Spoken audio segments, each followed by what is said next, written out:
আগে সেই ছাতির মতো সমাধি সৌধগুলো রয়েছে, যেখানে রাজারা মারা গেলে তাদের পরিবার পরিজনরা এখানে এসে রাজাদেরকে সমাধি দিতেন। নিচে সুন্দর সুন্দর মনুমেন্ট, দূরে হাওয়া কল দেখা যাচ্ছে।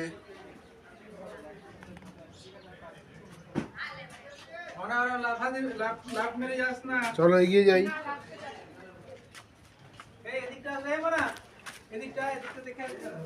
ওদিকে কি আরো কিছু আছে? আরো রয়েছে তো অনেক।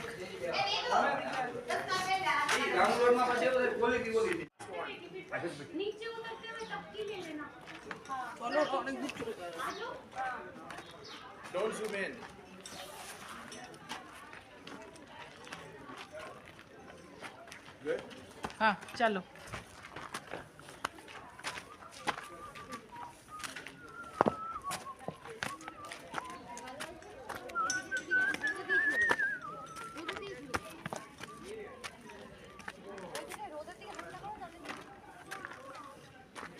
বড়াবাগ, জয়সলমীর, প্রচুর এখানে সমাধিক্ষেত্র রয়েছে রাজাদের।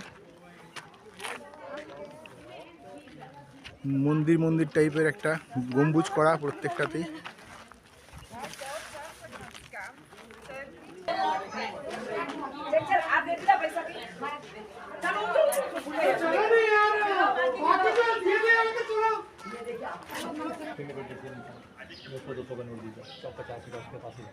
या तो उधर से जाके लेंगे या अपन इधर से निकल जाओ। না না চল ওই পুরটা থেকে ঘুরে আসি। এই সুজি তো বোটটায় চল।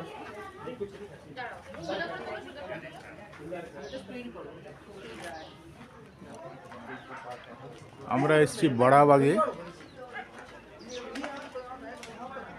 এটা হচ্ছে এখানকার রাজাদের সমাধিক্ষেত্র। এক একটি রাজার নামে এক একটি সমাধিক্ষেত্র তৈরি হয়েছে, সমাধি সৌধ তৈরি হয়েছে।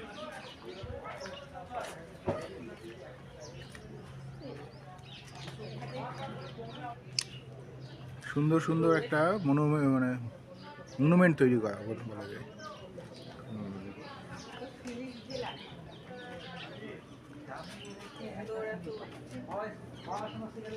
এটা মহারাজা জয় সিং এর মৃত্যুর পর তার পুত্র এখানে তার পিতার স্মরণে একটি সুন্দর স্মৃতিস্তম্ভ। পরবর্তীকালে জয়সালমীরের রাজ পরিবারের অন্যান্য শাসকদের স্মরণেও এখানে সারিবদ্ধভাবে বহুছাত্রী নির্মিত হয়েছে, which is known as বড়াবাগ।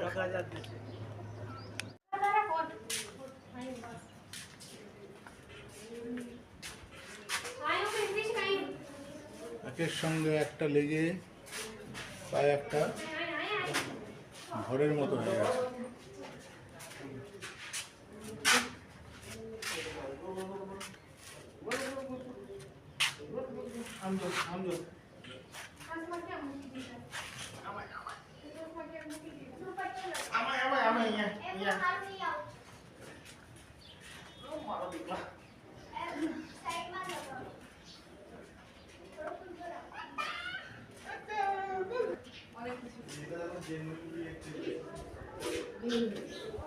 বড়াবাগে আমাদের সঙ্গে রয়েছে কাবেরী, সৃজিত, গৌরব, রয়েছে ঐশানী, দেবব্রত। সবাই মিলে আমরা এবার এখান থেকে যাব জৈন টেম্পল দেখতে, অমরসাগর জৈন টেম্পল।